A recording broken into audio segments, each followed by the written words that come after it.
Americanism are waking up, and they're gaining a new political consciousness, becoming politically mature. And as they develop this political maturity, they're able to see the recent trends in these political elections. Any minority that has a block of votes that stick together is in a strategic position. Either way you go, that's who gets it. You're in a position to determine who go to the White House and who stay in the doghouse. You're the one who has that power. You and I have never seen democracy. All we've seen is hypocrisy.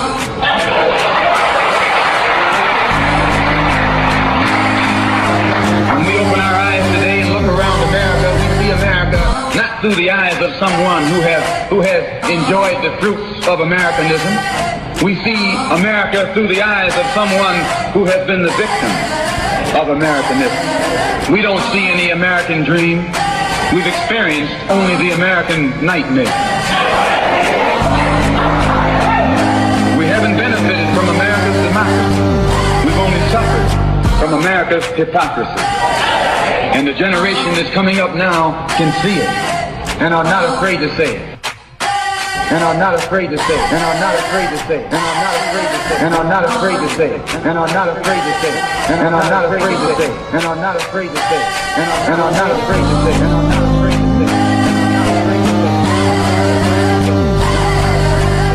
And are not afraid to say it. And are not afraid to say it. Welcome, welcome, welcome. This is BlackWestchester.com presents the People Before Politics radio show every Sunday 6 to 8 on InTheMixRadio.com, giving you real talk for the community since 2014. Yeah. As you see, we got lovely Lorraine in the place to be, and she got her grandson Mason in the place to be. We got to get him out. He's in the green room chilling. I wanted to go over a few things. There's a couple of things I want to talk about today. First off, I just want to say we are back on the air. We took the week off last week for the Cupcake Cutie Boutique presents the Black History, Black Business Appreciation at Apricots and Honey. It was a very joyous event last Sunday. Supporting all black businesses, and it was good. Cupcake Cutie, it was an appreciation. It was free. All the businesses got to be there, showcase what they do. It was hosted by the lovely Cynthia Turnquest Jones and DJ Music Provide, the voice of Westchester, DJ Tri-State Jericho. Businesses included Cupcake Cutie Boutique, Black Westchester, 19 Court, Soul to Go, a new restaurant in Mount Vernon opening up in March. INSPO Boutique in Pelham, Uptown Bar and Grill in Yonkers, and there was many more businesses there. So shout to Apricots and Honey, nice business. If you're in Mount Vernon, check it out. If you're into wines, that is the place to be. I took the opportunity, since I was working all last week, to party like a rock star and enjoy my birthday. And Dr. Bob and Damon helped make that happen. And that was a beautiful thing. So shout out to everybody who was there. Second thing I want to talk about, Hamidou Diallo, the 2019 Slam Dunk champion.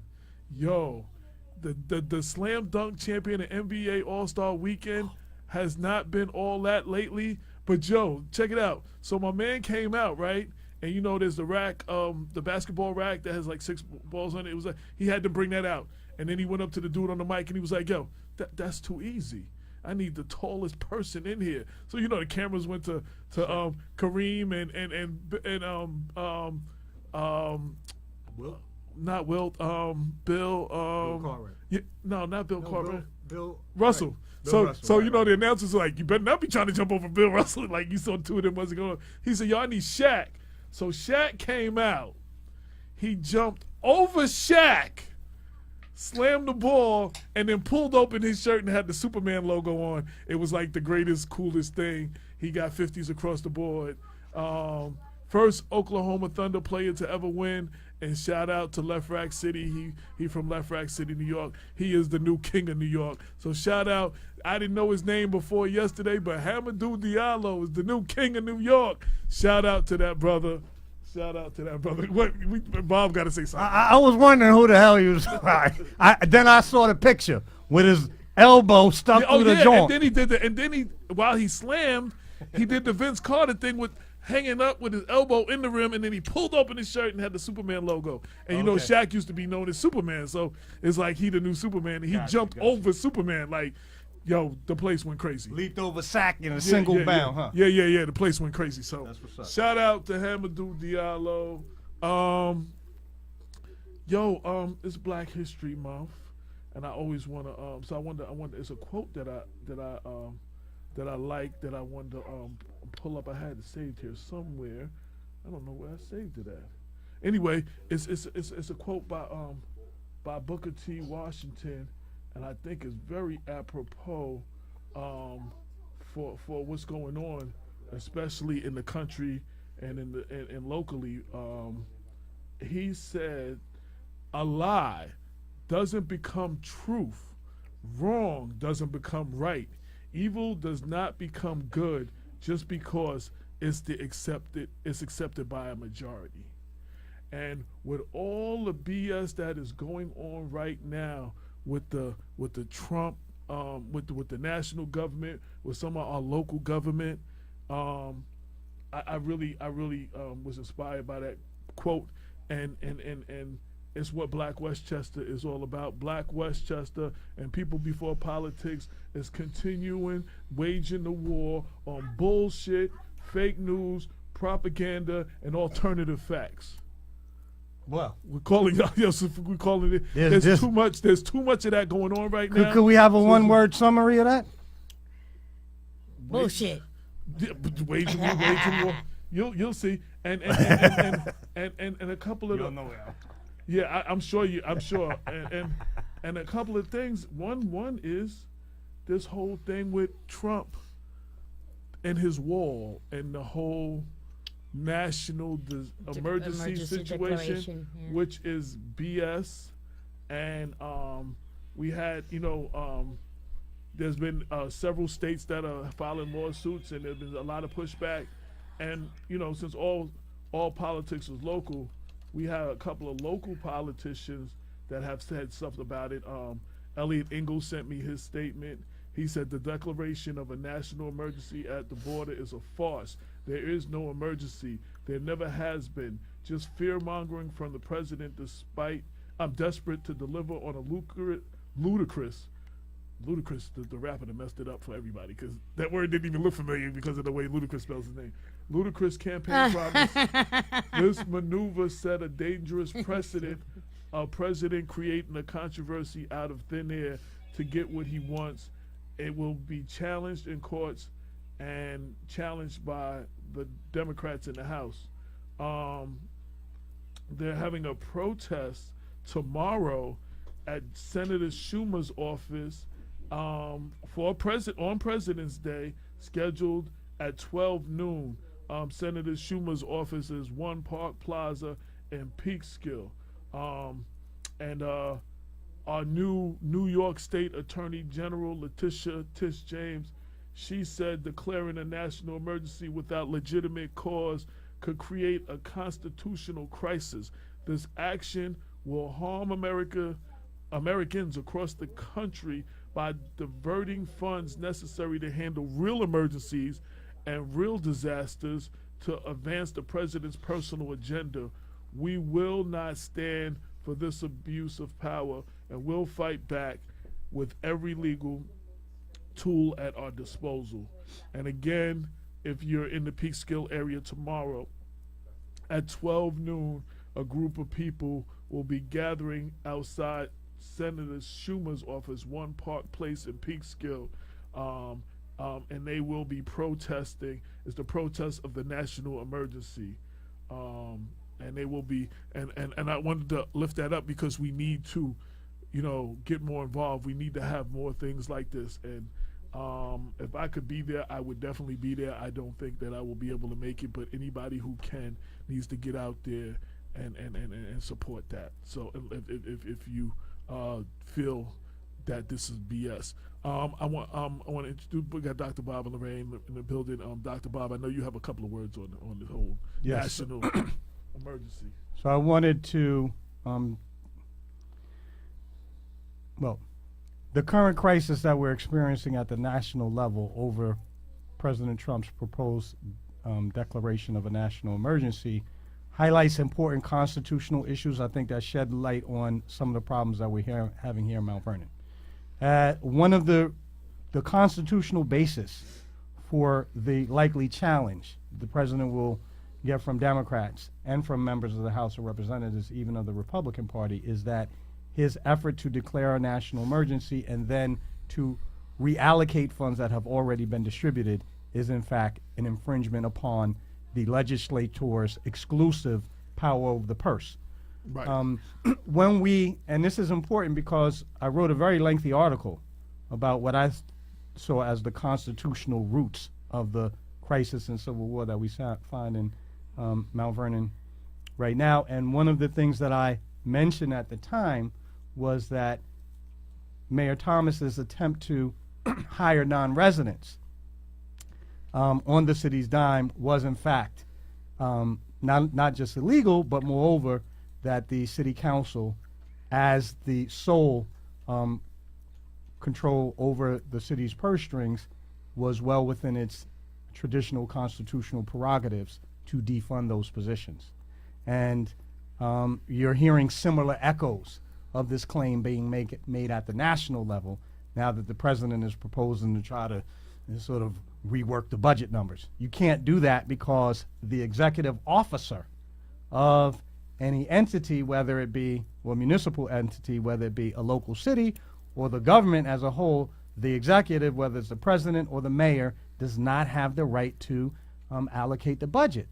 The executive officer can only use the budget as it's been originally appropriated by the legislator. And in that sense, it is my claim that it's useful for us to think about what's going on in Mount Vernon, and that's why Mount Vernonites should be very skeptical of any claims on the part of the mayor to have wide berth to allocate monies as he sees fits, because he does not. Okay. Any comments about Trump's national emergency? First, I want to say there is a national emergency. It's President Trump. But go ahead, Lorraine. Do you have any comments on the national emergency? And no, okay. No, I just think it's pathetic. It's a waste of time. This guy, the president, is out of control. And I mean, if he's allowed to get away with this, I can only imagine what else he's gonna want to. What other buttons he's going to want to touch. Well, I mean, and let's take, and you know what? The Republicans, and the reason why some of them might be against this has nothing to do with Trump, but it would set a precedent, because there's a good chance there will be a Democratic president after this, and then they don't want the Democratic president doing this over climate change and other things that they don't want, just to shut down. Exactly. So they want to, so there are Republicans that, you know, they are starting to speak up about this because they don't want this precedent set. Yeah. You know what I'm saying? So Democrat. Yeah, I read that too, yeah. So I think that will be to be dealt with. We'll see what happens. It probably, they're going to face, and then he was like, yo, the Ninth Circuit will knock it down, and this one will knock it down, and it'll go to my court, the Supreme Court, and then we'll probably get a favorable ruling. That's a problem with that statement there too. But you know, it's a very cynical interpretation of American law, and suggests that a court's ruling is based merely on political loyalties and matters of expedience, and not on any sound, lasting legal principles that we can really look up to. And in that sense, it's very, very disturbing that the president would try to do this. So the next thing I wanted to get into, so we have a new presidential candidate. And when I saw the interview, it was a cover on Ebony. It was a story in Ebony, and then I saw the video of her interview on CNN, and I saw the name Marianne Williamson, and I'm like, yo, I know that name, and she's an author and she's had a bunch of books out. But the reason I know, she has a quote. It's a quote from her book, A Return to Love: Reflections on Principles of A Course and Miracles, released on HarperCollins in 1992. And the quote has been quoted in movies like Coach Carter in 2012 and A Killer and the Bee in 2007 or 8. And I even used this quote in my book, Spiritual Minded, The Daily Devotion for the Hip Hop Generation, which is available on Amazon as an ebook. But the quote, before I get to that, I wanted to read this quote because this quote has been inspirational to me. The quote was, "Our deepest fear is not that we are inadequate. Our deepest fear is that we are powerful beyond measure. It is our light, not our darkness, that most frightens us. We ask ourselves, who am I to be brilliant, gorgeous, talented, or fabulous? Actually, who are you not to be? You are a child of God. Your playing small does not serve the world. There is nothing enlightened about shrinking to other people so other people won't feel insecure around you. We are meant to shine as children do. We are born to make manifest the glory of God that is within us. It is not just in some of us, it is in everyone. And as we let our own light shine, we unconsciously give others people permission to do the same. As we are liberated from our own fears, our presence automatically liberates others." And that's why I know her name. Like I said, I quoted her in my book, and there was a scene where Coach Carter was talking to one of the kids, and that everybody was about to give up, and at the end, that was the quote he used. A Killer and the Bee was another inspirational film. I love The Killer and the Bee. She quoted that actually in the movie as well. Yeah. But I wanted to show everybody this brief clip from CNN, because she mentioned something. I don't know if it'll ever happen, but I haven't heard any other political candidates talking like this, and I just thought it was worth a mention. Let me turn the mic up. Push play. Hold on. Right now, you are a candidate who believes that African Americans should receive reparations for slavery, specifically $100 billion paid out in a 10-year annual installment of $10 billion. Is this symbolic, or do you think this money goes to some practical purpose? This is not symbolic at all. At the end of the Civil War, General Tecumseh Sherman promised to every formerly enslaved person 40 acres and a mule. And those 40 acres and a mule would have given a formerly enslaved population an opportunity to reintegrate, to integrate into free society. What happened instead, of course, was black code laws were passed in the American South, which ensured subpar social and political and economic opportunities for the former slave population. This was not addressed for 100 years until the Civil Rights Movement. And while the Civil Rights Movement gave Voting Rights Act, although that has been chipped away since 2013, and gave a lot of political opportunities that had not been there for the 100 years previous, it did not address the fact that we have not yet paid that debt. Germany has paid $89 billion in reparations to Jewish organizations since World War II, and Ronald Reagan signed the American Civil Liberties Act, by which we paid every surviving member who had been interned during the World War II in the Japanese internment camps $22,000. I believe $100 billion given to a council that would apply this money to economic projects and educational projects of renewal for that population is simply a debt to be paid. And until we pay it, we will deal with these issues. You are not a novice to politics. You've been a political activist for years. You also ran for Congress. People don't know this, in California in 2014. What do you see as your path to victory here for the Democratic nomination? Do you think you can win? First of all, Donald Trump is president. So this idea of predicting who can win, we should throw all of that out the window. My strategy is not strategy. My strategy is that I seek to speak as deeply, articulately, and passionately as I can what I see to be the deeper truths confronting our nation, challenging our nation to live up to them. I'm speaking from the depth of myself to the depth of the American in all of us. This is not strategy. The whole strategic mind is part of the corruption corruption of the political system. I'm not trying to figure out what to say to get people to vote for me. I'm seeking to have the conversation that I believe we need to be having. These are very serious times. We need to be very serious, deep thinkers. I'm not trying to get shallow or superficial so people will hear me. I'm inviting the American people to get deep with me. It's time for that in order to address these times and to transform them. Well, Marianne Williamson, we I just wanted to share that. Bob, I wanted to give you a chance to, did you have any comments addressing anything that she said and what you thought about that? So I think that, I don't recall her name. So Marianne Williamson. I think Ms. Williamson is absolutely right that the United States will continue to be haunted by its original sin of slavery until it comes to terms with that past.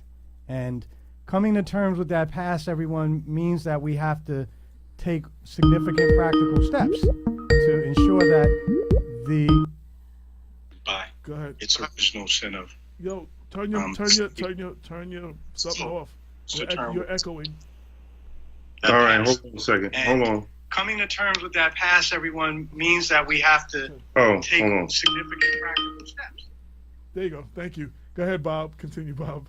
So it does mean that the nation has to take significant practical steps to address the wholesale looting of the African American community that took place here for several centuries on end and continues in modified form even today.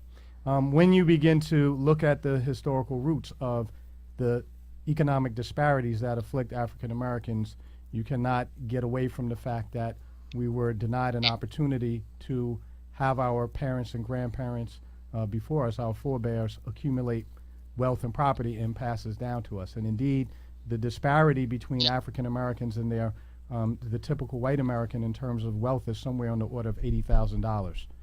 That $80,000 is a tremendous boon, a tremendous resource that people can use to try to lift themselves up beyond the economic challenges that they confront. So I think the moral case is absolutely beyond doubt.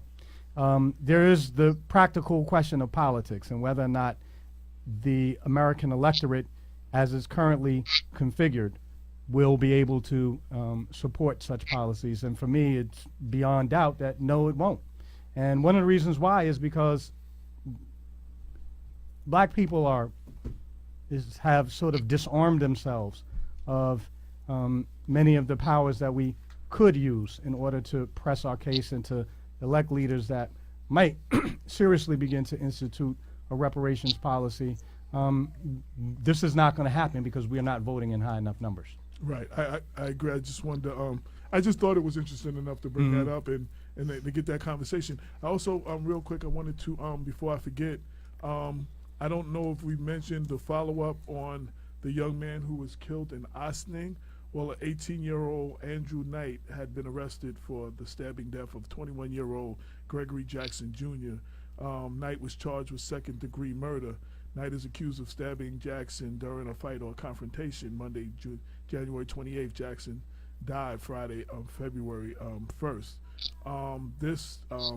I talked to Chief Kevin Sylvester. He said this is the first homicide in the village of Ossining since 2015. I've talked to many people in this village of Ossining, and basically mourning is the mood of the streets. The village is mourning the death of this young man. And I just wanted to, as a follow-up, wanted to let everybody know. So there has been an arrest, and he has been charged, and I will keep everybody updated on what's going on with that story. Go ahead.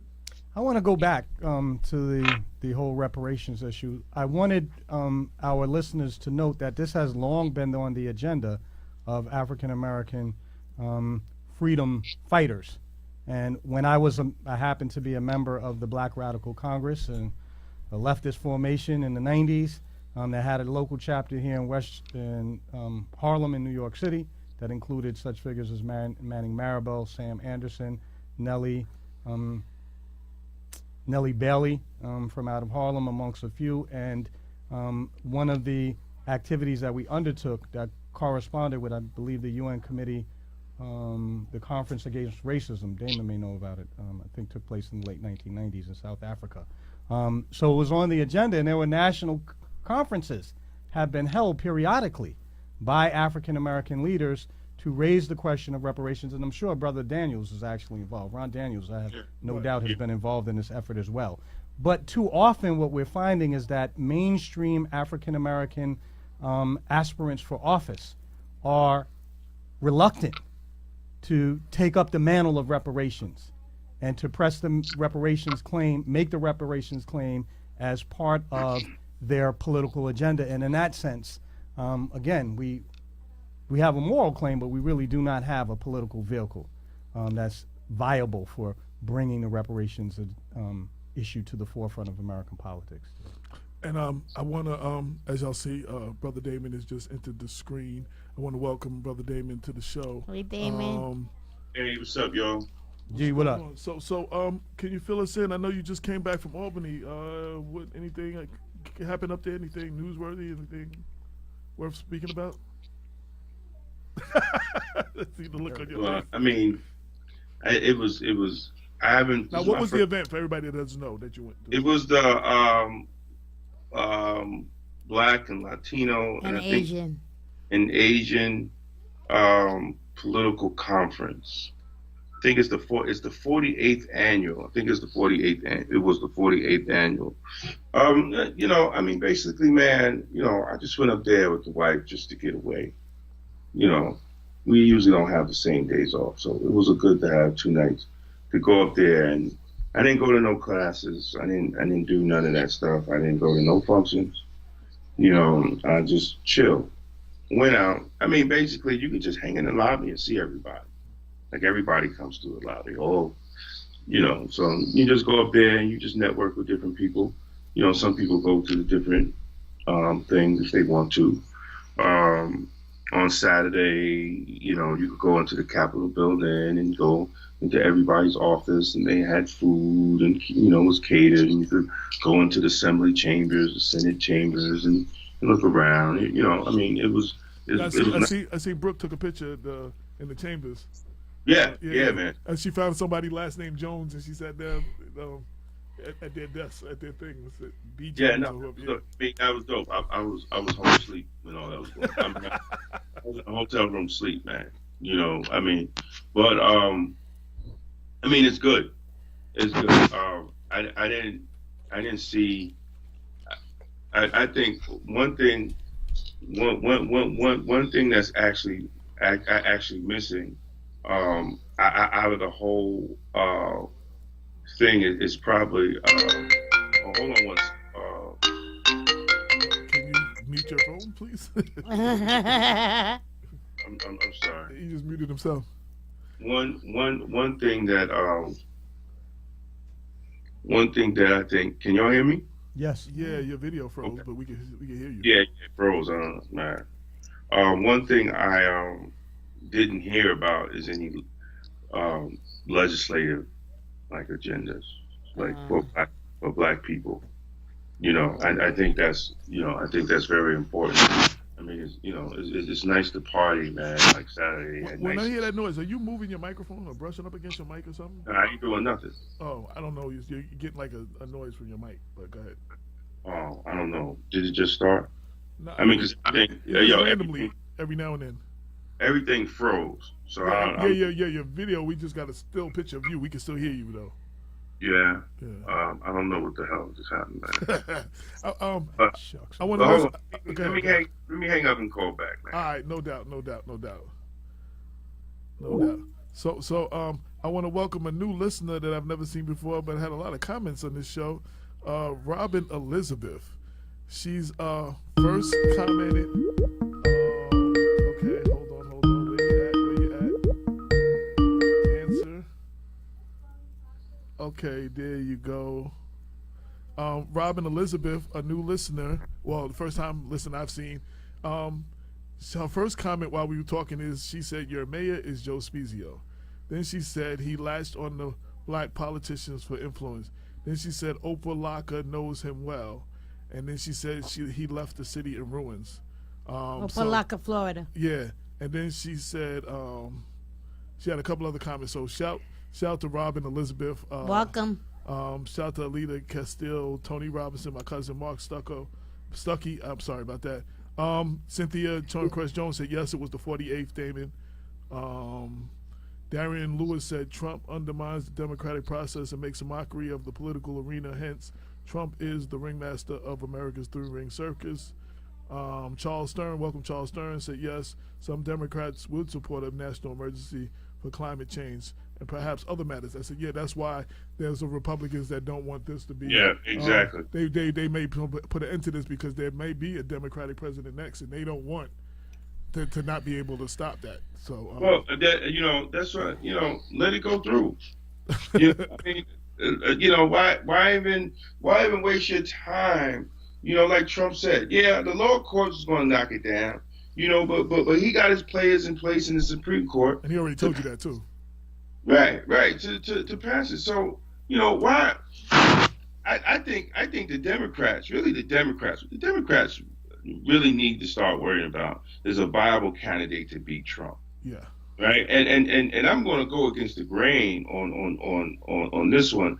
I think what they did with Amazon, right? What they did with Amazon, how can you talk about jobs, right? How can you? Because see, when it's not about the East and the West Coast. It's about the Midwest, right? Where majority of these white folks ain't got no jobs.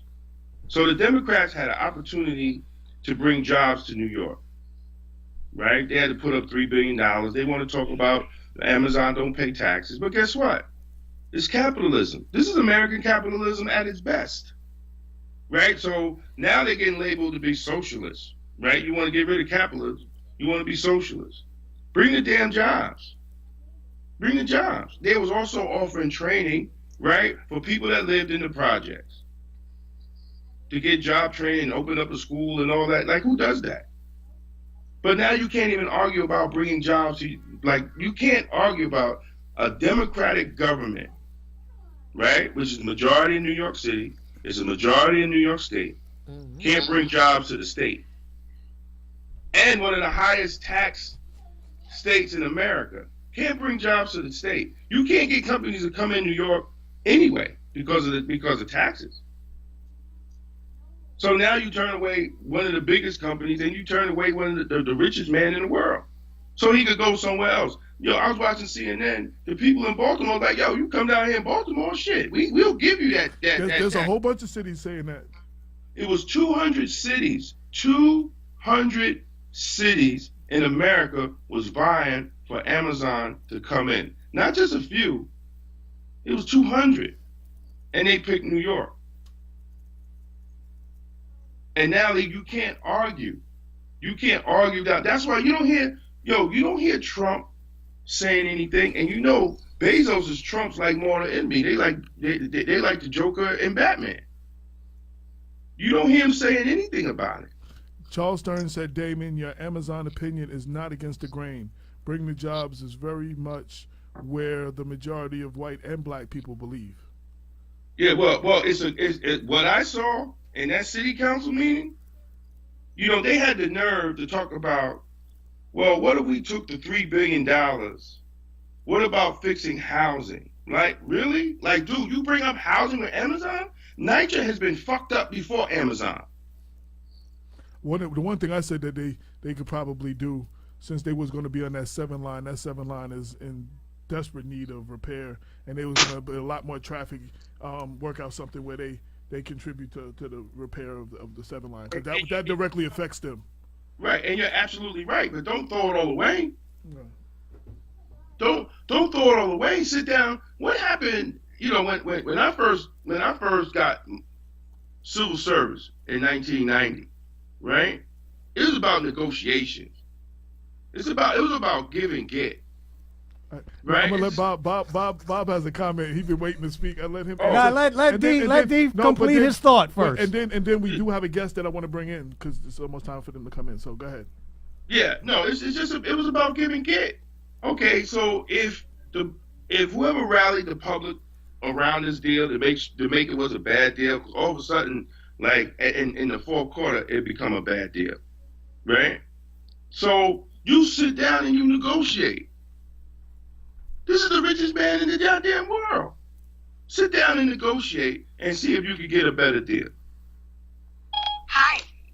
But they didn't do it. So they threw it out. And I think it's a bad move. And I think in the long run, when these hard left Democrats, and when I think none of them, look, I'm going to tell you straight up, none of the people that announced by themselves are going to beat Trump in mid-country America. Straight up. They're not going to beat him.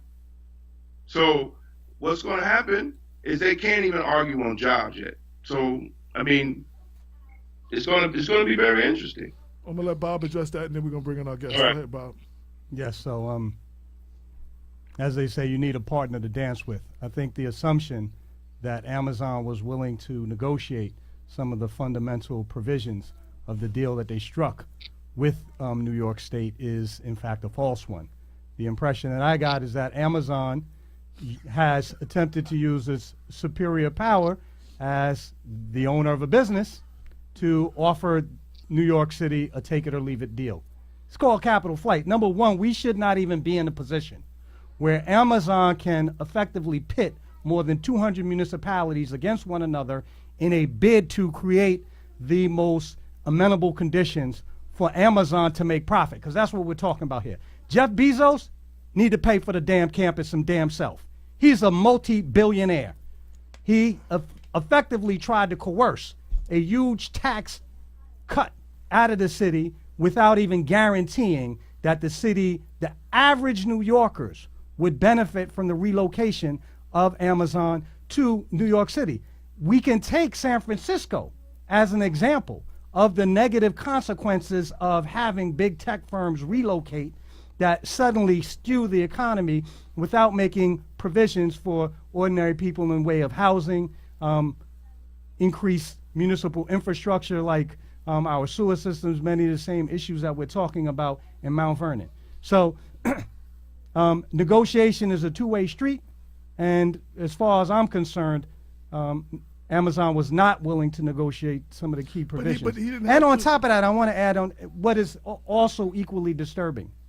It is a continuation of backdoor politics in which our elected officials take it upon themselves to speak for the citizens that they represent without even checking in with the citizens at a moment when tensions are very high over the question of inequality. And there was nothing to prevent Governor Cuomo, the mayor, and their representatives from more actively engaging the public in the negotiations so that we weren't effectively presented with a deal that could not have many of its key provisions renegotiated. And that anti-democratic nonsense has to stop. They wasn't going to renegotiate because Cuomo was bending over backwards. Well, he was bending over backwards for. He even said he'll change his name to Amazon Cuomo. He'd do anything to get it. He said I will do anything to get him here. But you see, so why does Amazon need to negotiate if you're going to say something like that? Look, why do they have to go? Why do they have to negotiate with 200 cities? So now you look. Number one, we know this is a capitalist system. We know how it works. But guess what? The people that are in charge of the legislation are not changing the legislation. So you can sit up and you could cry and you can say, "Whoa, well he don't pay no taxes." Well, the same people that's negotiating the deal are the people that are in charge of the laws. So it's kind of hypocritical, right, for both parties to sit back and want change. Right, and you rah-rahing, but you ain't rah-rahing for these elected officials to actually change the legislation, to change how municipalities and state municipalities deal with corporate partnership. We're not changing the legislation. So guess what? It's going to be the same thing. And he's just, okay, well, fine. You want to leave New York? Okay, they go down. But there's other governors that's going to take it regardless, because people need jobs. People need jobs. You don't want to change the tax laws to tax them, right? To make sure that that companies like Amazon pay taxes, right? But then you don't want them to come into your city and bring jobs. No, we want you to come there. We just don't want to give you a tax break in order for you to relocate. So, That's right. But that's the game. That's been the game. That's been the game for the longest. Yeah, but so D, if it's been the game, the question for all of us is, when are we going to stop participating in the game? When the legislators start changing the laws. So with that, I'm going to read Cynthia's comment. We're going to bring in our Cynthia said of jobs. The jobs that would have been available were for janitors, window washers, and to go get the coffee girl. She said that's the only jobs that. Yeah, because they was going to bring the majority of right, the and they was people. bringing their workforce with them. At least and Jeff said precisely, Doc. Amazon is a data company. They already won when they collected all the data from the major metropolitan cities. But with that, we're going to bring in our guests. Damon, Bob, introduce our guests and tell them to come in. You leaving with me? Yeah. I'm gonna leave. No. And See in you later. the future, can we please talk about Yonkers? Before you leave, No. before you leave, let us know what's going on in Yonkers. No, it's gonna take me more than a minute, and you got these these gentlemen have been waiting here for a long time. I don't want to be rude. I don't want to be rude, but I want to bring up the fact. What's the Yonkers report? Give us the Yonkers report. Real quick. Give us the Yonkers. I keep telling you guys, stay woke on what's going on in Yonkers. Stay woke what's going on in Yonkers. The Democratic Party has caused one hell of a debacle. First of all, they had a mini convention because there are a couple of seats that are coming up, and everything was made behind closed doors. They did not allow the district leaders to go in. They did not allow the district leaders to cast a vote, be part of the meeting. They had, for example, the 3rd District, even one of our very own, Tasha Diaz, went in there, and she had the best speech. She covered all the bases. They had her wait over 4 hours just so that they can tell her that her and 6 other people, minorities, that they decided to recycle a white former council member who dropped out of the race, Dennis Robertson. Okay. And deals were made. I mean, I'm happy for this one because Carmen Goldberg's daughter got nominated for city court judge, and it's well deserved and everything like that. But that was a deal. Everything was a deal. And the 3rd District, especially the 3rd District, is what concerns me the most because the majority of the people, the demographics have changed. The majority of the people are minorities, and they want to keep it whites only, and they're not letting blacks or Hispanics an opportunity to get on the ballot or anything like that. And so we're fighting the establishment. We're going against the Democratic Party this time, and I'll discuss that more once the people are on the ballot. So there's the mayor's seat, and how many city council seats are up this year? There's one in the 5th District, which was unopposed. That was a deal. There is David Tubiolo, who's a friend of the show. He went unopposed by the Democrats as well. That was a deal cut.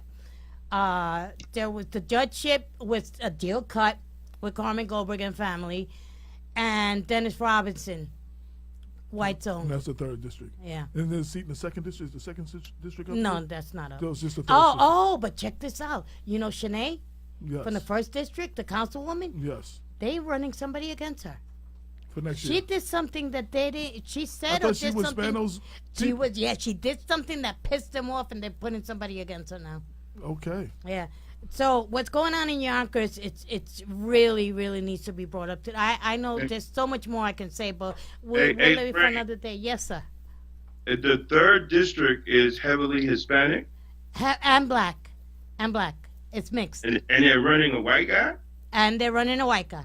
Okay, well he's gonna lose. He won once before, many years ago, and then he ran twice, and he dropped out. And so there is no. They're just putting him because they need a white face. They don't want to let it go.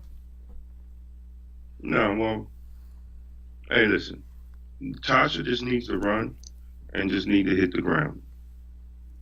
Yep. Well, I can't speak on Tasha because we're not speaking on that until, people are put on the ballot. Exactly. No, I understand. And nobody wants to give out any information to get these people one step ahead of anybody either,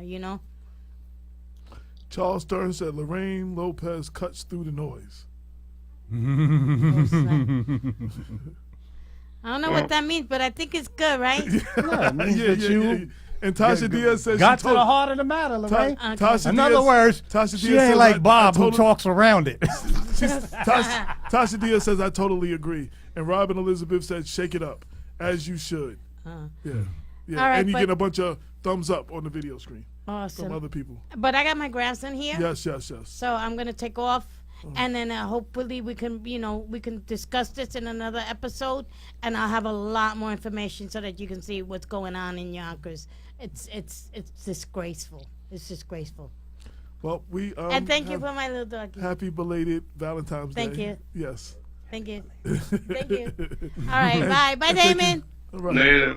D. Lorraine got me waving at you like I'm going with her. Oh, yeah. See you later, D. And we want to bring in our next guest now. Thank you for everybody who's tuned in. I didn't get a chance to read everybody's comment. Definitely share the video. We're about to start dealing with some criminal justice reform. That's right up Damon's alley. We're going to be dealing with a lot of that. So who's our next guest? Well, tonight, AJ, it's a special honor for me to have, for the first time in the studios, Mr. Terrence Coffey and Mr. Thomas Edwards. Yeah, come on in, y'all. I'm sorry. Yes. So, Terrence, Anywhere you want to sit. you can sit. Yeah, you can sit. I tend to sit farther away from the door because I'm chilly still. So go ahead. Finish. So, both Terrence and Thomas have been are up and coming leaders in the forefront against the prison industrial complex at burgeoning here in New York City, as well as Put 'em in. Okay. making some very daring proposals for criminal justice reform here in the state. I am going to say by way of introduction that they have a number of organizational affiliations that I am not going to recount for our listeners right now. I will say that in this, because they are criminal justice advocate professionals and have been doing work for quite some time, but they're appearing on the show today in their capacity as members of the Metropolitan Black Bar Association's Reentry Committee. Yes. And they'll be talking about their experiences and in the long-term struggle, and also recent visit that they made to Albany over the weekend, as did many others. But before we really turn our attention to the policy issues that we all share here, I first wanted to give them each an opportunity to share a little bit with their background with our listeners.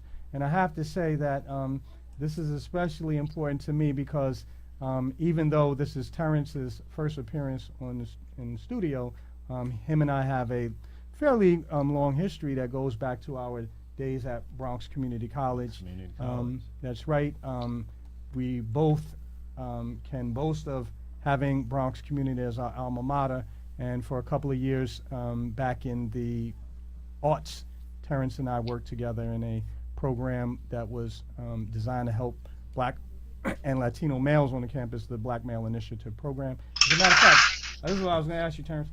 Were you not in Mount Vernon for the 2001-2011 mayoral campaign? Did you not? You did come up. I was here That's for right. the mayoral campaign. I That's was right. definitely He here came up. for that. I did Well, two that. things real quick.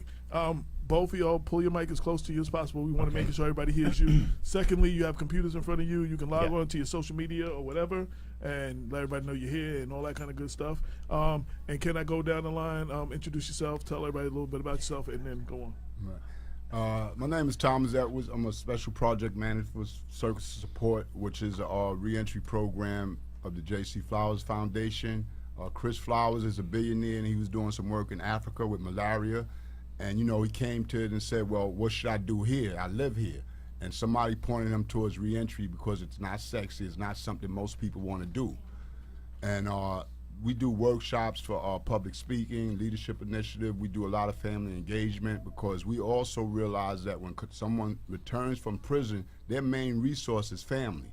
And although they have certain programs for the returning person, there's not many programs for the family to provide additional support. Because if the family is not stable, a person on parole cannot be stable because all the different, different things that go into play. So the Circus of Support, one of the things we do is try to build strong families. We have a group, a support group for women affected by mass incarceration called Talk to Me that meets once a week in a church in Harlem. And one of the things we do, we concentrate on Harlem, of course, is one of the largest areas where returning citizens are coming back from upstate New York.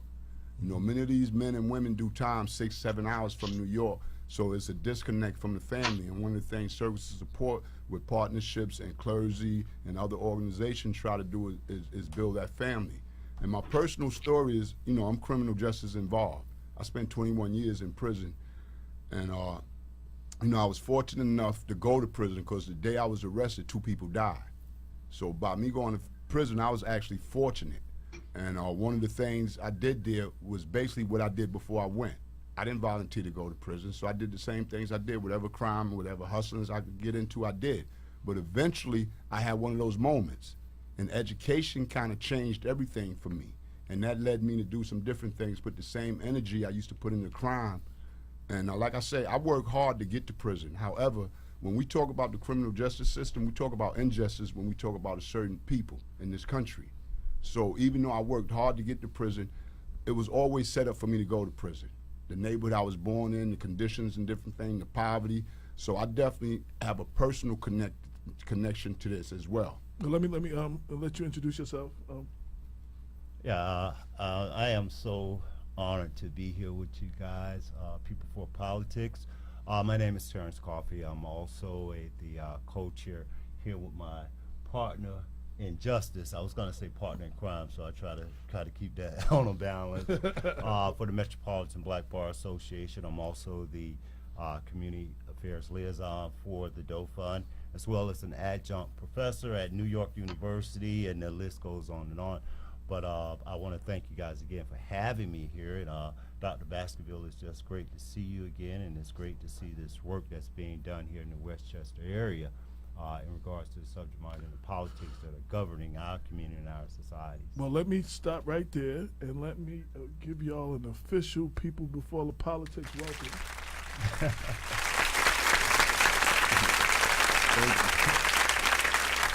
So a couple of people. Charles Stern said, "Interesting guest, Bob." Cynthia Turnquest Jones mentioned Jennifer Lackard, publisher of the Reentry Chronicle out of the Bronx, and put her information. Ken Bright, who's definitely also big in the fight for that. He said, glad to see colleagues helping to spread the word on criminal justice reform. And Montika Jones, Detective Montika Jones of Mount Vernon Police Department, Damon's wife, she says, so true. The family has to be strong to support. So, and before we were get into the conversation, I know we were discussing offline. Someone Damon and I had met at Dr. Ron Daniels' Pan-African Unity Dialogue that deals with women and women the rights, right? And you mentioned her name, Tina Reynolds. Right, Tina Reynolds. Right. Absolutely. And welcome this just to introduce you. He just stepped back to the screen. This is my partner Damon K. Jones. He's a correction officer of 28 years of Valhalla, but he also is the head of Blacks in Law Enforcement of America, and he's always fighting for criminal justice reform. And you know, somebody gets shot by a cop or something, he's always there on the front line, and he's been fighting that battle as well. So this is right up his alley as well. So right. Yes. So now have you worked with Tina? Well, actually, I know Tina. I was a prisoner at Sing Sing, and she was a civilian there working for Osborne Association. And Tina was really big in helping the men kind of connect to families. Like, she was big on that. Tina was known for, she was the test case for the shackles of pregnancy, women giving birth in New York State. And Tina case was one of the main cases that stopped that in New York State. Right. I know her basically as a shero, you know, Gotcha. to be honest with you. You know, and I can even say she was a mentor to me and many other men that are now out doing the same work that she's been doing for years.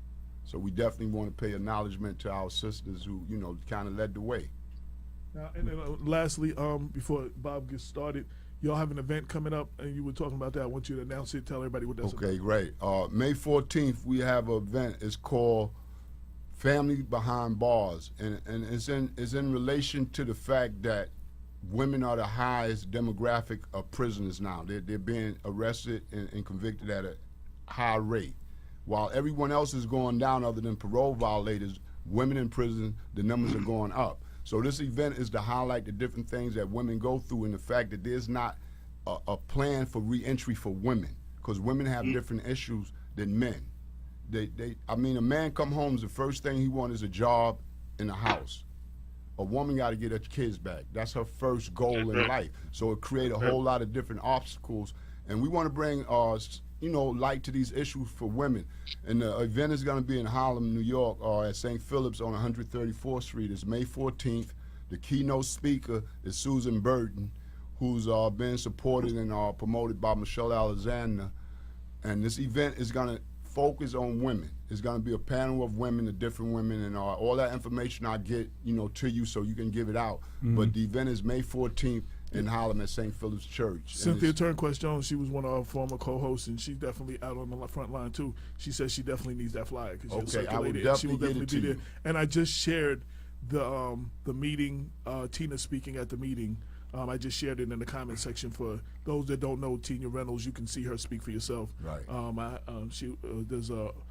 She explains all of that in great detail for Black Westchester. So everybody click on that at your own time and get familiar with Tina Reynolds. And she speaks on the challenges, issues, and perceptions concerning incarcerated women. That's what she dealt with that day. So. She definitely educated me that day. Like it was just stuff I just didn't think about. Right, you know what I'm saying? absolutely. Like, first I've never been incarcerated Right. on any level, you know what I'm saying, like that. But I didn't, still don't, I'm not a female, I didn't realize some of the issues that females deal with. Incarceration looks different for a woman Yes. than for a man. Yes.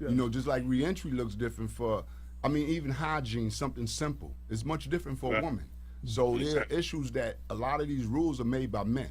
And mostly white men. And that's what she was saying too. Right. She definitely Absolutely. And I think that if we really think about the history of the criminal justice system, it's always been a target towards African American males. Right. But yet, as history has proven itself, as it transitioned, as it evolved, as it changed, we began to see the impact of still in the black community, but yet and still this uptick in the incarceration of black women. And like Mr. Edwards just said, those issues and those problems and things and complexities that surround female incarceration was very different from that of men. And like you, I was also, AJ, I was actually schooled on that because a lot of the work I did focused on men being incarcerated, and I had some sisters say some things to me, and they talked about the shackling, being shackled until that law was challenged to beds while giving childbirth.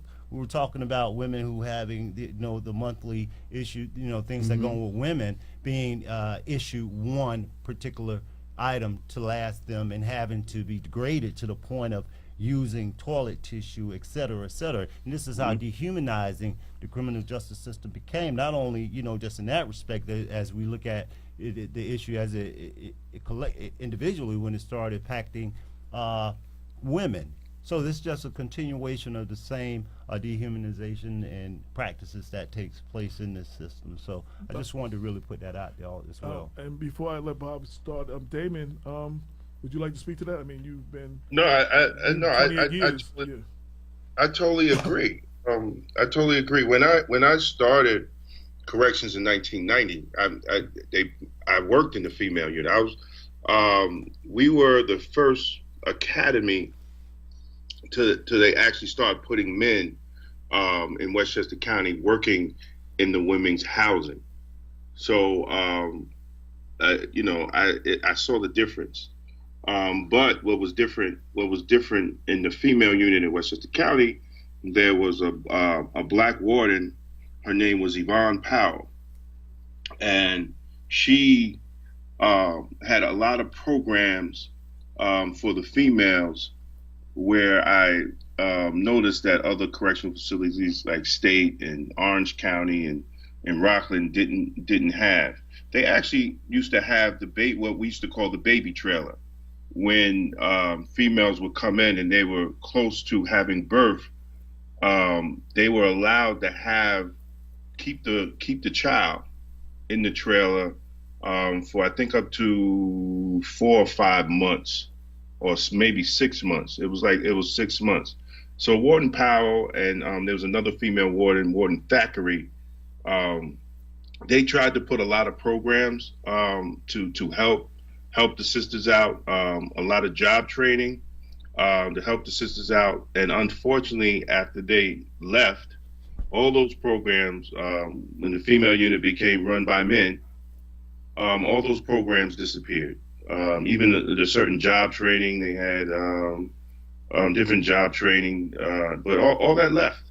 So I understand when men get involved and white men get involved, it is bad enough they don't have respect for the black male inmates that are incarcerated. They have less respect for the black female. So from a correctional officer's perspective, someone who's seen it firsthand, I agree with everything that they said. Dr. Bob, take it away. Okay, so the issue of criminal justice has been percolating in U.S. society, especially violently in recent decades. And I'm curious to know. I see some people try to call in. We're not taking any calls right now. You can leave your comments in the Facebook comment section, and we will get to it. But right now, we're not taking any calls. So I don't want anybody to think I'm just not answering them. We're not taking any calls. So, so this has been an issue that's been percolating in the United States for quite some time.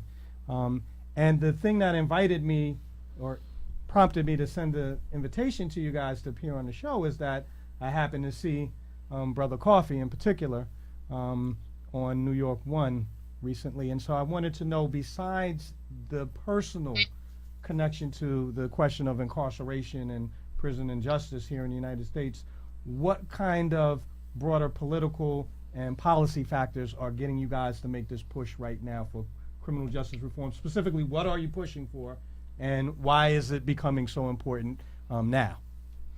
Well, let me first say is that the issue of criminal justice reform, ironically, has always been a push in this country. I think that sometimes, I'm from the South, and they say you can dress something up any way you want to. It's still the same issue, and I'm just being nice about that. Because, see, some of the very issues that we're talking about today are the same issues that we were talking about in 1965 when we were talking about civil rights. But you can dress it up the way you want to. Again, the same issues that we talk about in regards to criminal justice reform and civil rights, we can go back to the Emancipation Proclamation. And we can, in the earlier comments, I heard everyone was speaking about this idea of the 40 acres and a mule.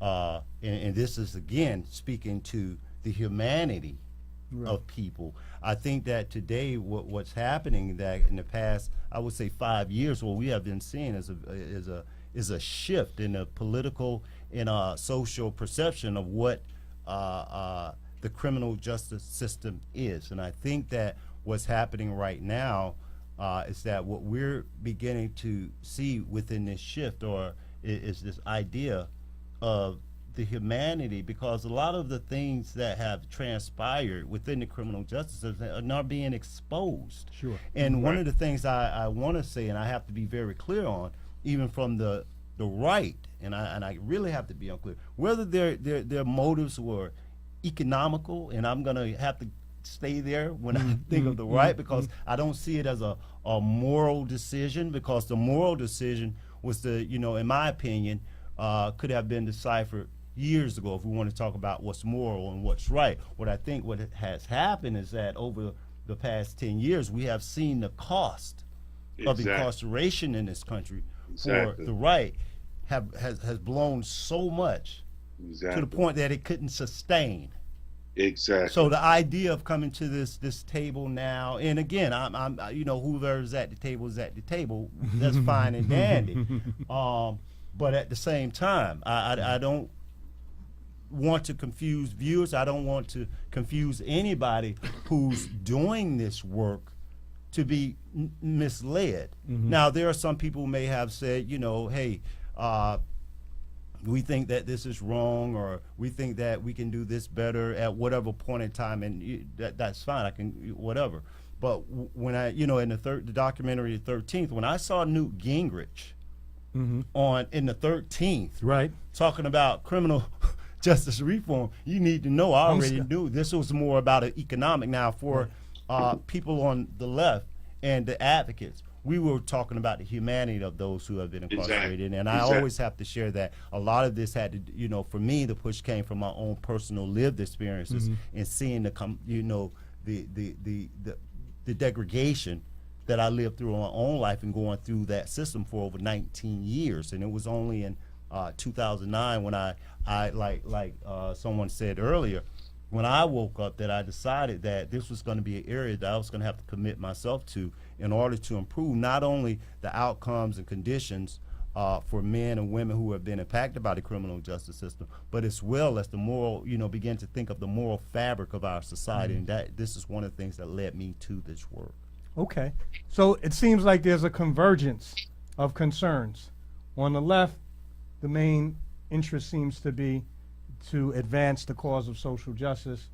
For those who look at criminal justice, recent criminal justice history, it seems to be the main motivation for reform is to get a handle over the economic dimension. And I wanted to know, for our listeners, could you guys actually, we know the social costs, we live those social costs, and we understand the economic manifestation for members of our communities and their families, but very often we do not know the larger cost to municipalities, states, even the United States as a whole, in its kind of zeal to expand the prison population such that we're now locking up more than 2 million people, the largest. Yeah. What is that? Can you help us to put a kind of number on the financial dimension of our prison industrial craze? We want to start off with $80 billion annually. Right. 80 billion. That began to cost this society. You want to talk about the cost of lost jobs. We want to talk about the cost of just the integrity of our society. And please let me interject. I have to roll right back, and you please forgive me before I get ahead of myself. When I speak of the left, understand that I want to say some of the left, because see, in our 2016 election, Hillary Clinton came forward with the idea of addressing some of the same policies that were instituted by her husband when we think of the 96 crime bill. Right. Yes. But I don't want anyone to also be confused, because the fact is that during that period of time in 1996, remember, there was this what I like to call the Southern movement. Sure. That was being ideas that being tough on crime was being adopted by the left, and it was the same Hillary Clinton that also referred to poor and black brown young men as super predators. Right. The demonizing and criminalization of our children. And I want to say I was one of those individuals, and I remember somehow at some point in time being thought of as a super predator. Now, and I saw the movie Super Predator with Predator with Arnold Schwarzenegger, and I saw what he looked like, and somehow or another I became It wasn't true. Yeah, and it wasn't just a predator; he was a super predator. Right. So we always have to also remember that. So again, when we start thinking about the financial cost to states, there was this. We began to spend $80 billion annually. We want to also talk about the investment in the private prison systems. Right. And we also want to look at it from a point, because we talk about the prison industrial system. We talking about not just the right and left, because Governor Cuomo, the first one, built all the prisons in New York State.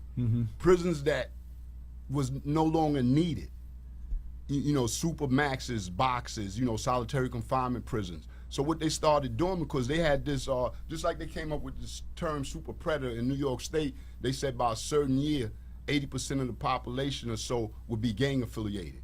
That didn't happen in New York State. So they had built all these prisons for that, and there was no need for them. So what they did was they would use urine tests. Guys who would be positive for marijuana, whatever it was, would go to solitary confinement, not treatment. Some guys would get as much as a year, 2 years in the box. And so, I'm sorry, because now I just wanted to clarify. Are you telling me that incarcerees Yes, when you We're- incarcerate, absolutely. were subject to urinalysis. Right. They still are now. I never They never still knew are that. I With do a have dirty some urine, slight you go basis to what we for- call the box, solitary shoe for Sure, that. no, I didn't realize so that was a what policy. happens, especially if you're a convicted prisoner of the state, you have to have no rights as far as urine. You can be, if you don't give urine, is a positive urine. So what they did was use this because prison is one of the most stressful things can happen to you.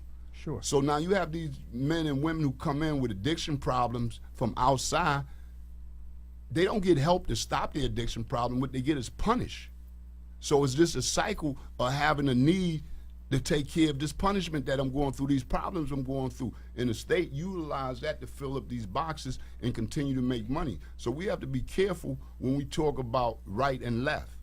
For instance, the Koch brothers now, they're part of, prison reform now. And for good reason, financially. It's right. It's all exactly. I don't mean to cut, but exactly when you mention that, that bill that they passed, the first step, that bill benefits private prisons.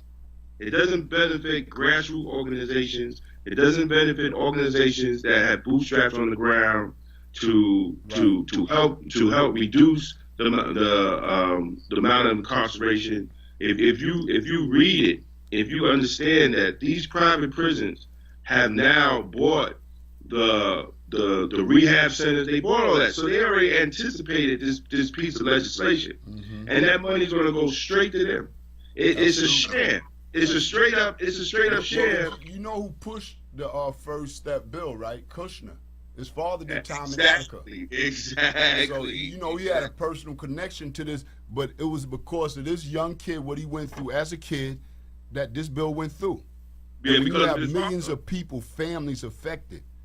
That wasn't that wasn't really a balance. Can you all do me a favor, please? Can you elaborate a little bit on the main provisions of the First Step bill so that listeners and myself can have a clearer understanding of exactly what its main features are? Because I understand that it's been passed, but I have not had an in-depth discussion of it, so this is all news to me. Okay, You well, guys I can fill me give in you a an little bit? overview. One of the provisions that's provided in the First Step Act is this idea of allocating credit time towards a person who has a significant amount, who has time, who has been sentenced. So he will receive, let's say, 30 days off every month that he's going through the process of incarceration to cut it down.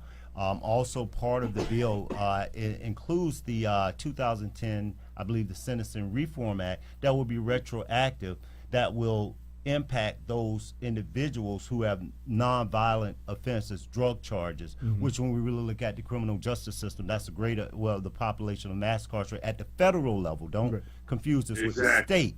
This is only at the federal level. Exactly. So, and with that population now, one of the things I would say personally, I look at the First Step Act as just that, a First Step Act.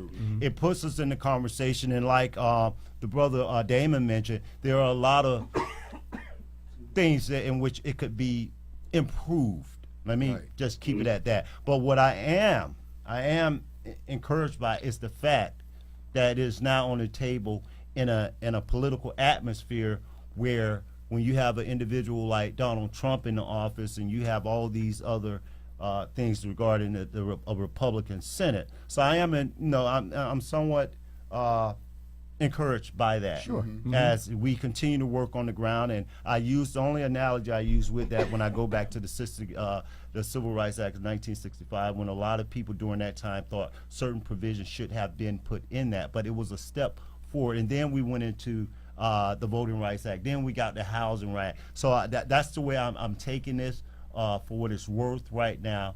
And within that, I think also there's a provision in the First Step Act, Damon, if I'm not mistaken, that provides for men to be closer to home. Right, it is something in there. During the part that when they're sentenced, because for me, and I have to say this, I take that as important because when we start thinking of men who are shipped away into these various places in the country, let's say you're from New York, right? Yes. Let's say we do our census. We do the census count, and a person who lives in a particular community.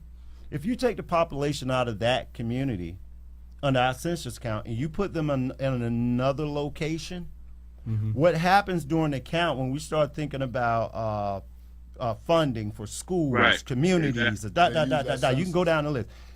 Those men who are taken out of our communities and put in these other rural communities, they're Added to that census. they're added to that census as part of the general population of that community. And during that year, that funding goes to fund that To the community. community. That's right. And what it does for our communities, and when we start talking about poor, see, this thing's all in connect. When you start thinking about poor black communities, and when we look at our schools and we say the lack of fund, it's because the majority, when we look at the population, they're not part of that count.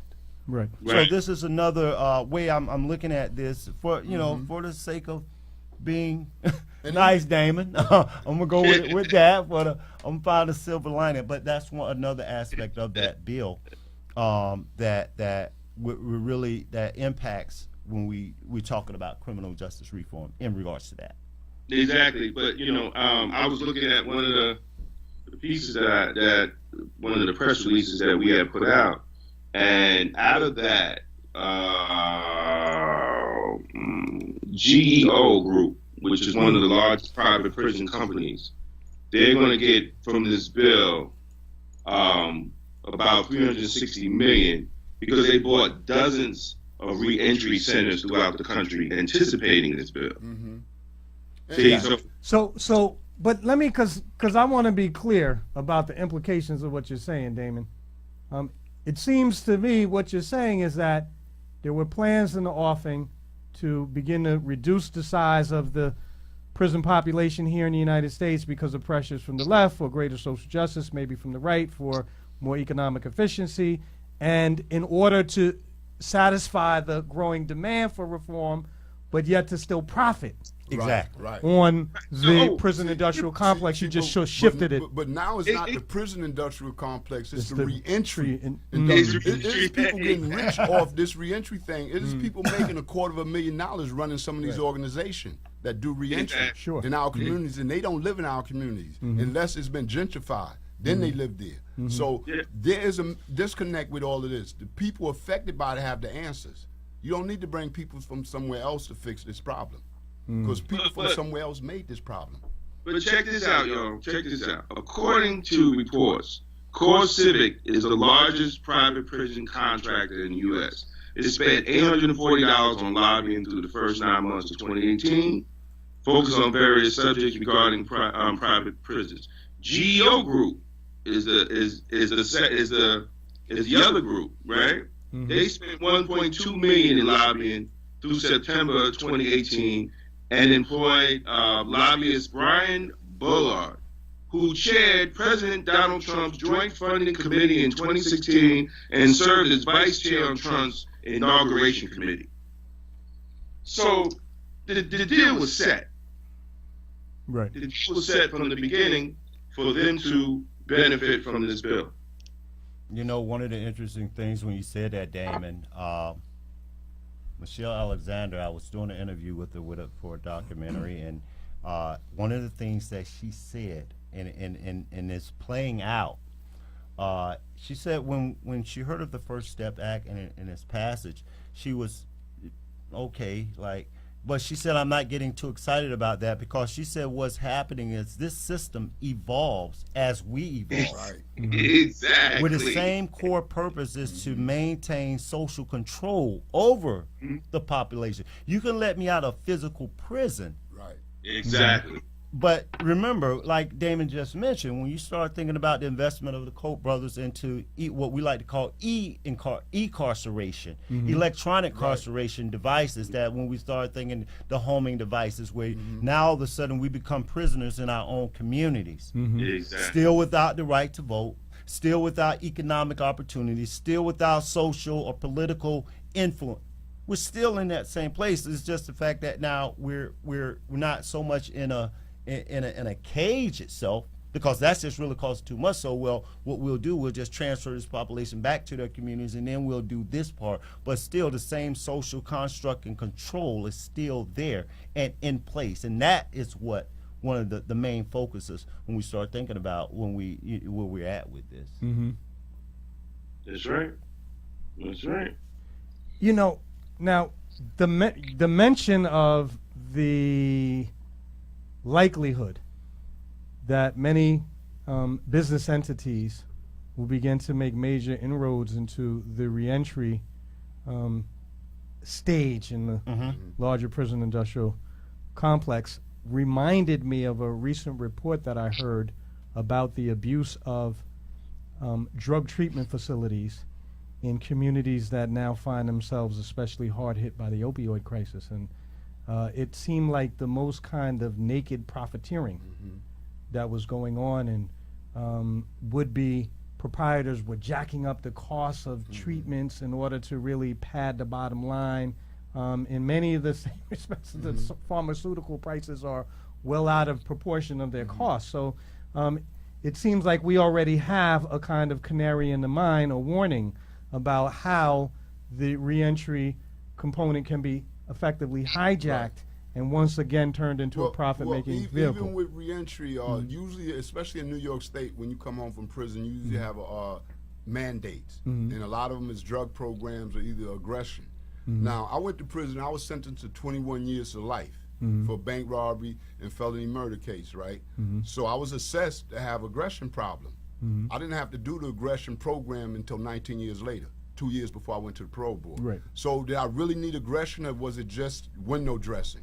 Right. Because if I had a problem, you shouldn't wait 19 years. And the same thing is with drug treatment. Guys will go in, they need drug treatment, and they'll get it in there eventually. But when they come home, they're mandated to take drug program again. And you won't be allowed in the program unless you have a Medicaid, because they want to charge. So it's already a hustle.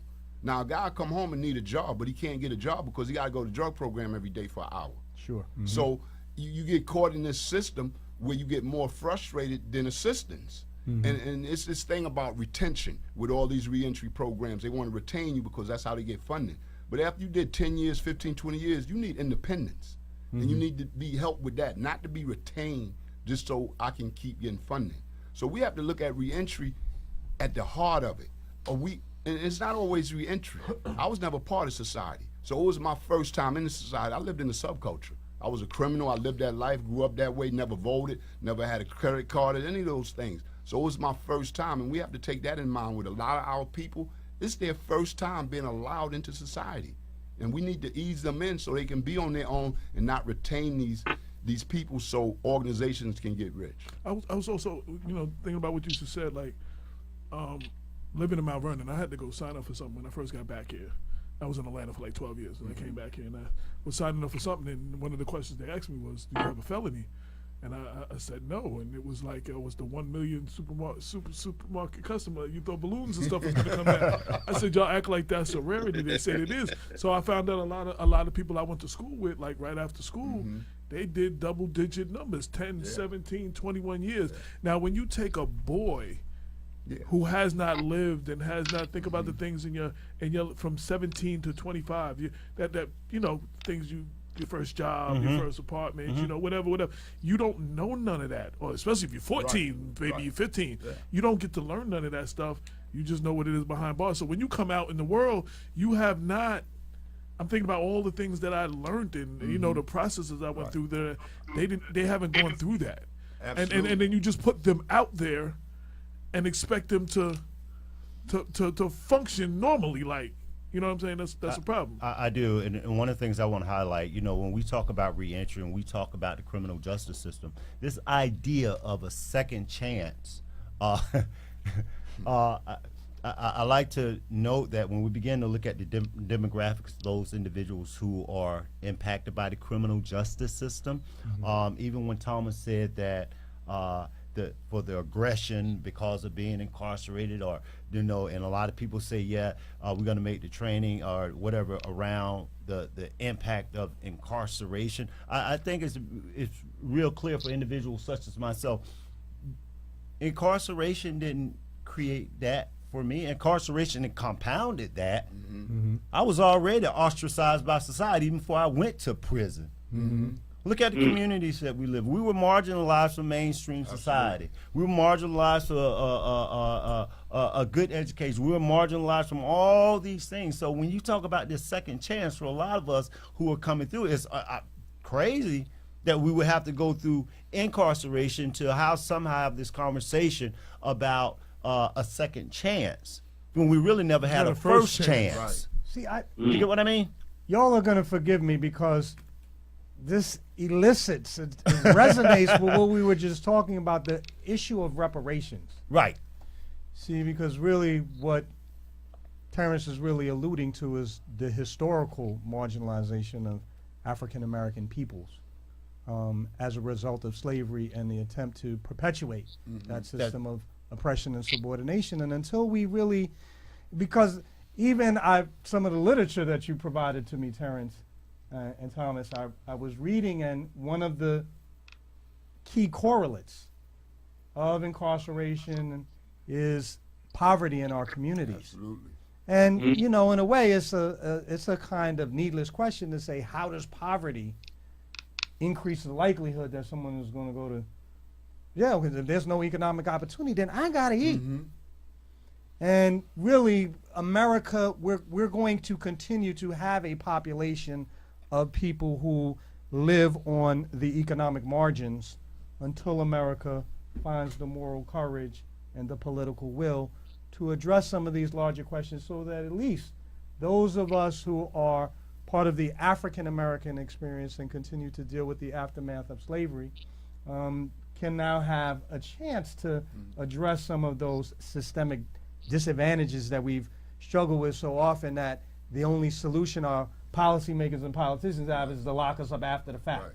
Right. And not to recognize, and that's so important, brother, not to call it a second chance, because to recognize the first chance has been denied. When you look at some of the things, for instance, the opioid epidemic. The opioid epidemic is now a public health issue. When there was heroin in our communities, it was a crime. It didn't have anything to do with public health or mental health. But, you know, James Brown made a song about heroin in the 60s. This is not new in our communities, that it destroyed families and it was just taking over communities. Harlem was ravaged by drugs in the 60s and 70s, but it was a crime. But now that a different demographic It's being is It's involved. the same thing with crack. Right, exactly. When crack in the 80s and 90s was in the black community, the Latino communities, the poor communities, it was a crime. But then some senator's kid got hooked, and now we got to have a war on drugs. right. Just say no and all that other stuff. But it wasn't all that when, you know, there was no programs. And the other thing I wanted to just mention real quick, because somebody mentioned parole. I was like, you know, Damon and I and a bunch of other people, we fought for a city like Mount Vernon to keep the parole office in Mount Vernon, the probation office in Mount Vernon. I mean, you know what I'm saying? Like, where you have many people on probation, they closed that, said that they closed it, said that they had to close it because they didn't have the funds. But then they extended the one in Peekskill and hired more people there. You know what I'm saying? And then extended the office and stuff. Yo, brothers and sisters that were barely walking to 2nd or 3rd Avenue, wherever it was, Mount Vernon, where they could just walk. And now you gotta get on a bus to go to White Plains or whatever. Like, you don't have bus fare, you violated. Like, you know what I'm saying? Like, it just, you know, and but you create these situations where you dump the people in that community, but then you cut the services in that community. You know what I'm saying? So Mount Vernon is a dumping ground, but they keep cutting all the services. You know, and I'm like, no disrespect to Mount Vernon, that's my city, I love it, I was born there.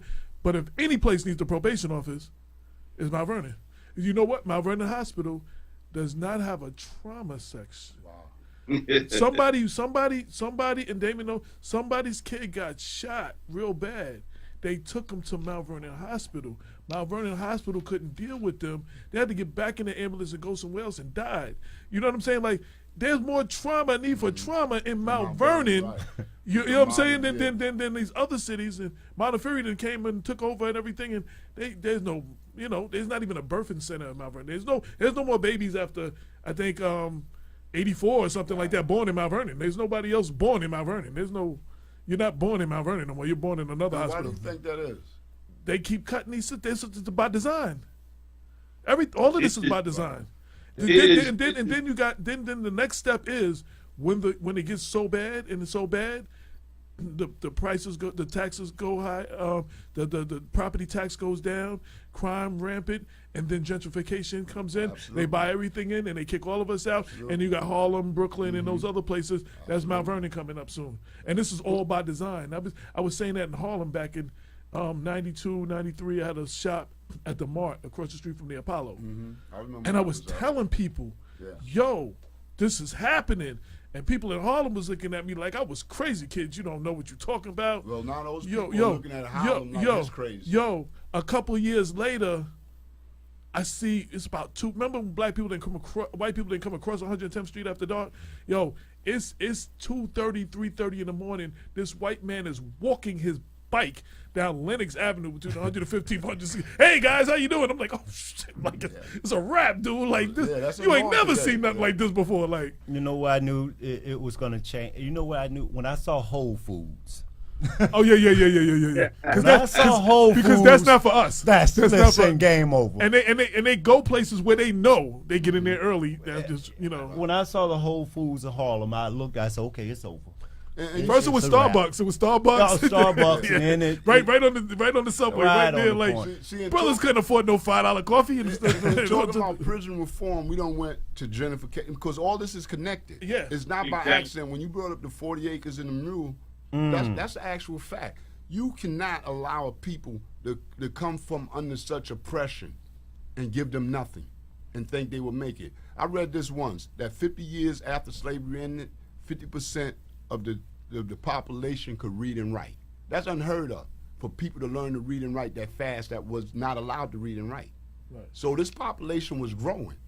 And then Reconstruction and all that happened. And they was growing. And then it had to be stopped. Anytime we learn, we as a people, you got to figure with all the things they've done to us, we're still a threat. Absolutely. With every obstacle they put in front of us, we're still a threat. But every time we learn the system, they change the system. That's you know what I'm saying? Talk about it evolves. Yeah. That's how, in line with what Thomas just said about the 40 acres and a mule. See, what you have to really understand the concept of that. When the Emancipation Proclamation took place, it was this measure that was introduced to say, okay, we're going to give this population 40 acres and a mule because what they knew was that this population was going to need the resources and tools in order to build and sustain for ourselves and themselves during that period of time. And that was the whole concept surrounding that group. Because what they also knew that if that didn't happen, this same population will become exploited by the very same system in which we call ourselves, or we supposedly they were emancipated from. And as history played itself out, this is where we began to see when we start thinking about the 13th Amendment. Right. And this is where we began to see the birth of how the criminal justice system in the relationship to African Americans began to play out. And this is where we saw the black codes. Right. And this is where, exactly. And now today, 2019, here we are again in this space where we have this, 2.2 million people impacted by a criminal justice system. And we talk about reentry. The investment in reentry for people who are impacted by the criminal justice system through economic, employment, housing, educational opportunity will be, that investment will have to take place. Or else what we're going to see right now, we have a recidivism rate nationally. Nearly 77% of men and women who get out within the first 3 years are That's why they say you'll be back. That's what they say when you walk they out the tell door. you what, technical violations. Here, New York State. New York State 2016 report showed that 65% of the men and women who went back to prison went back on what we call technical violations, nonviolent offenses, no criminal offense whatsoever, dirty urine, coming in late, missing curfew, et cetera, et cetera. And it was just recently a press announcement was made with Senator Brian Benjamin, Walter Mosley, I think it was co-chaired by Jamal Bailey, for the Less is More Reform Act, which addresses parole and probation, parole reform here in New York State. Now, my hope is that act in that bill, I think it's SB 134A, if I'm not mistaken. I am hoping that passes. I am hoping that it is used as a direction or a light for the rest of the country when we think of the population that's being impacted by the criminal justice system, and when we think of the recidivist rate in our men and women who are going back to prison. Well, when you cite the figures and you put it in perspective of the shift towards investment in the reentry component, it seems very obvious to me now where the flaws in the system lie still. Because I was on probation for about 5 years, but I was very fortunate. I made it through no problem. I did what I had to do. But that was when the probation office in Mount Vernon was when I started to go to Bronx Community, and urinalysis and everything. The probation officer was still on First Street in Mount Vernon. But I say that to say that I know many a young brother and sister who have found themselves reincarcerated because of a technical violation. And I know, because we've all got plenty of friends who are just returning home and are still trying to navigate their way through the system. And I still have many friends who are fearful that they are going to be incarcerated because, you know, they couldn't make it over for one reason or the other. So it seems to me like the call that is being made today to reconsider the reentry component is a necessary one if we're going to eliminate a lot of these technical violations. Now, I've got to say to you guys, many of the leading elected officials in Albany, where you just were out yesterday, are friends to the show, including the Senate Majority Leader and also Senator Jamal Bailey. Yes, thank you. I always mix it up. So I wondered, like, I've called him Jamal Bryant. Like, the whole time he was running, I was calling him Jamal Bryant. Yeah. If you guys, if they were here present with you guys right now, what would you recommend as the next step beyond the first step in order to begin to correct a lot of the problems that we still see in our reentry programs? I'll jump in on that. Make sure you get right close. I think, pull it to you. I think we have to look at, you know, cultural difference too. Different things that, for instance, New York State in prison 16 and 17-year-olds as adults. So a 16-year-old can get four years and go to prison in New York State and be home by the time he's 19. He's on parole. He has to go in at 8:30, 9 o'clock. What 19-year-old goes in the house at 9 o'clock? I mean, you need to change some things just to make them be successful. What you need to do is implement other things that allow them to refine their place in society. And we say we bringing people home, but then we treat them different. We say come back and be part of the community, but yet we treat them different. You have to go in at 9 o'clock. You can't leave your house until 7 o'clock in the morning. You can't be around certain people. And when you come back, most of your friends are felons. Most of your family, a lot of people you know. So sometimes that's your support system. For instance, I'm a felon. So a young kid coming home would be good to be around me and Terrence. We both, felons, but the rules say they can't be. So I think what they have to do is look at. You know what else? All of us would be unwelcome. But you know what? They're also like correction officers at Rikers.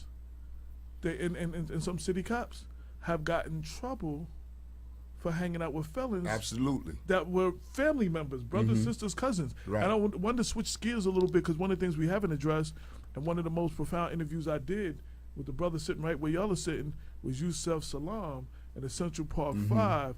There's a whole big thing with the wrongfully incarcerated. Them boys did nothing. Absolutely. You know what I'm saying? And they're not knowing the law. One of the craziest things, you say, you see your face and you and your boy's face all over the news and stuff. Yo, they went to the police station to tell them it wasn't them, and they ain't come home for 8 years. You understand what I'm saying? Like, they that whole situation. So, and even after the dude who did it admitted he did it and DNA and everything backed him up, they still wasn't released. Like, you know what I'm saying? So speak about that. I know we have a lot. There is a lot dealing with wrongfully incarcerated, Well, I think one that, while in Albany yesterday, one of the things and one of the major ways that we as a society and our criminal justice system can really begin to address that is what we call through the discovery laws. The discovery laws it happens like this. I'm arrested a report is submitted on me and evidence is submitted to the district attorney's office as well, on whatever that may have been. What's happening in our criminal justice system is that here in New York, and I think that it was mentioned there's one other state that and I don't want to mispronounce anything, but here in New York, at this point in time, the district attorney's office is not obligated to release evidence that they have against a particular defendant until a trial begins. Now, what's problematic with that is that if we have a public defender who's going into a situation where this person is going to trial, they don't know what they're going against, and a lot of times this is what leads to a plea bargain, because if I'm looking at it could be this or it could be that, or what do they have, what they don't have, and you're looking at 20 years, and you do 1 to 3. You're gonna do the 1 to 3. Then I'm just going to plea out. But people, what is called a blindfold law is that I'm pleading out to something so I don't even know what's going on. So what I think with this new legislation, what that's going to do under this new discovery reform, this discovery law, is have the prosecutors, district attorneys release the evidence that they have against a particular defendant in whatever case, to give the public defender, private a lawyer, whatever, adequate time to look at the same evidence that the district attorney is looking at. So if you want to come with a plea deal, then we're going to be doing it on reasonable information on what we're seeing and what we're doing. And I think that's been as being one of the supposed most progressive states in the union, I think that having the current discovery laws that we have now is it's a challenge to that notion and that idea of being a progressive state. So I'm hoping that's just one of the main aspects in which we can do that. We always, when we have these conversations, and we need to have these conversations, we always try to leave it on a positive note or some hope, moving forward. So I know one of the things they've done, now we got a different county legislator. He looks like he's trying to do some stuff.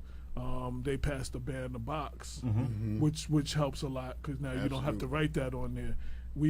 And it's funny how things happen. Bob booked y'all, and not knowing, next week we have the first deputy commissioner of Westchester Corrections on the show next week. Wow. And he's doing some great things. Just all over the place, right? You know what I'm saying? he's doing some great things. You know what I'm saying? Some great programs and stuff. And we're gonna have him. I'm gonna definitely tell him to watch this show before he comes on next week. But he's getting y'all should watch next week. Absolutely. He's definitely going to be addressing a lot of the programs that he's doing. And I think it's going to be very, to hear this side of it, and then hear, because Brother Ken Bright saw an interview that he did and was like, we have a advocate on the other side, somebody who's trying to do stuff for us. You know what I'm saying? Which is very important as well. Yeah. He's the highest ranking Latino law enforcement of Westchester. Wow. And Villa, let me interject on that. And I want to say right now, I'm also in a place where this criminal justice reform effort that we have today, when they say politics makes strange bedfellows. Absolutely. I want to say we do have some people, and I will be at a standstill not to do it, because whoever's at the table, I'm one of those people. If you're willing to work towards whatever we're trying to work to the common goal, Cy Vance's office, even with some of the things that have been said, his office is pushing through some very progressive initiatives, along with Eric Gonzalez's offices, who were there in Albany yesterday in support of the discovery laws, as well as the Less is More Act, along with Darcel Clark in the Bronx. So we have some people on the Bronx DA. The DA, right. So we have some people on the other side who are really interested in seeing us hopefully get to this goal, this shared common interest. Do we all have the same beliefs in everything that happens? No, I don't think so. I think that some days I want to wear jeans, and maybe Dr. Baskerville want to wear some slacks and nice polo shirt and all that. Okay, but knowing, and again, it's very important for me to make acknowledgement of that this movement that we're in today, it has a lot of progressive movement. It's had a lot of people that I'm as a formerly incarcerated person, there was never a day or time that I thought I would be in a space with the district attorney supporting a measure that's going to work towards addressing issues of those impacted by the criminal justice I wanted system. to acknowledge somebody. Shout out to Brenda L. Crump. A lot of the things we've talked about, she's posting links. She's posting links in the comment section. New York needs a new discovery law. She's posting an article on that. And a lot of things that y'all have addressed, she's posting a link so that people can click on those things. Right. Now, this being a social media era, we have a lot of people. The way the show works is live now. You can watch the archive again on my Facebook page, and we post it on Black Westchester, so people can look at it at any time. And then it gets rebroadcasted in White Plains Public Access sometime after. So many people are going to see this over and over at different levels. Someone who's hearing this conversation and wants to continue this conversation needs to get in touch with y'all, wants to know more about your organizations or whatever. Social media, contact, websites, how do people, reach out to y'all, get in touch with y'all, etc.? You want to? You go first. Okay. For me, for those, for any reentry programs or And one more thing, Go there's ahead. other people that just stepped in. When you speak, say your name. When you speak again, say your name, because people ask who y'all are. I'm Terrence Coffey. One of the ways you can reach me will be at www.doe.org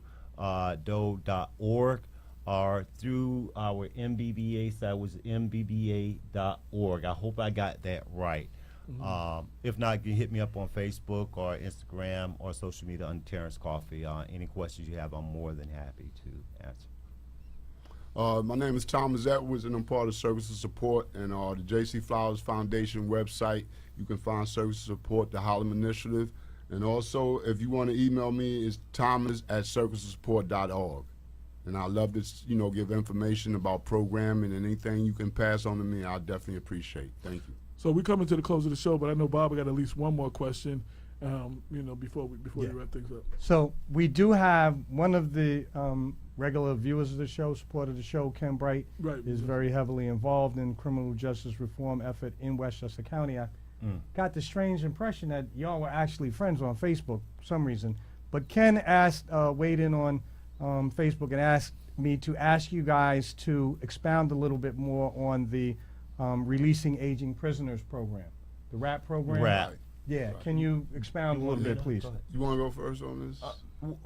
Go ahead, because that's one of those areas. Let me go first. Yeah, I think that RAP is a great program because, there comes a point in time, for men who, or whoever is incarcerated, that when you're given this exorbitant amount of time, and then you see these men who have reached a certain age and you continue to label this individual as a threat to society or he's a menace to, and this labeling that takes place that becomes very, I don't know what the word is to do with this, but I do know that the RAP program has been dedicated to assisting men who are at a certain age and to try to give them a piece of life.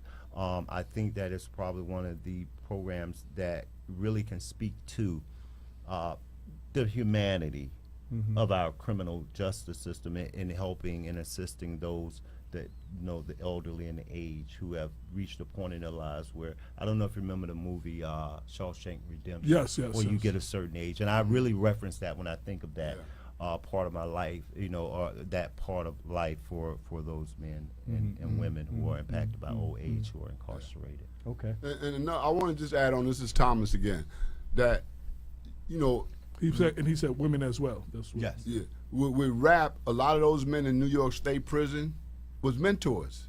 A lot of those men had a lot to do with other men changing the way they thought about things, because initially a lot of the older prisoners came from the movement. They had been in prison since the 60s and 70s. So they had a different way of looking at things, and that kind of changed the prison mentality in New York State.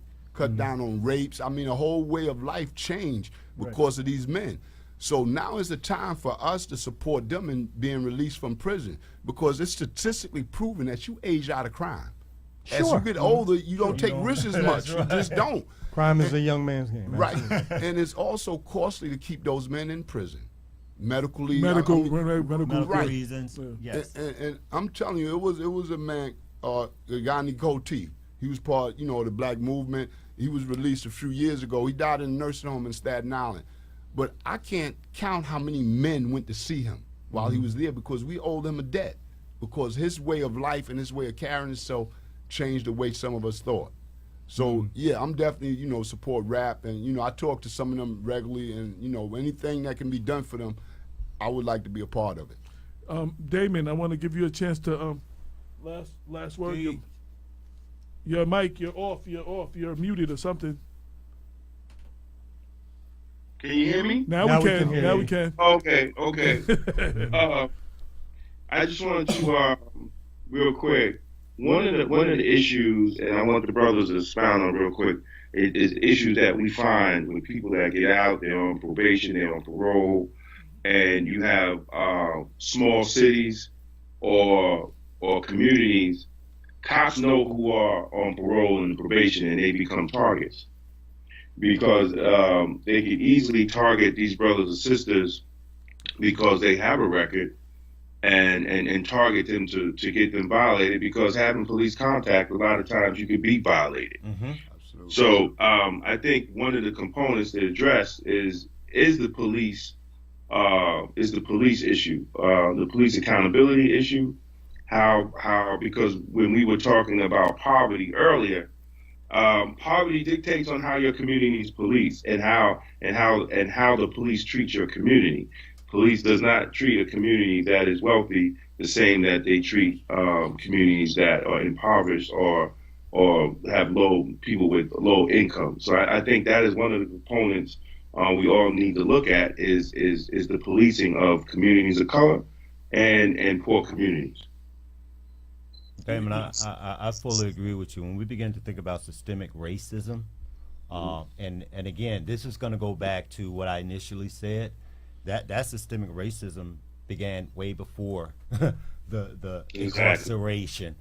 What the incarceration has done has only compounded and justified some of the actions that take place within the scope of, now we can say he's a criminal, or now we're doing it and we rationalize and justify that. So I think that also one of the things that I am hoping to work with individuals and organizations and moving forward is this idea of a reentry committee that's very comprehensive in addressing not only, you know, bringing together the advocates, individuals such as ourselves, but also those agencies that impact our communities. And one of the things I'm hoping that we can have a community center within our communities that are policed by policemen in our communities that are a part of that, who actually have some influence into what that is. And that's like having a guy get out, and wherever that may be, that we have a contact person within the police department who's in that community center that individual can call.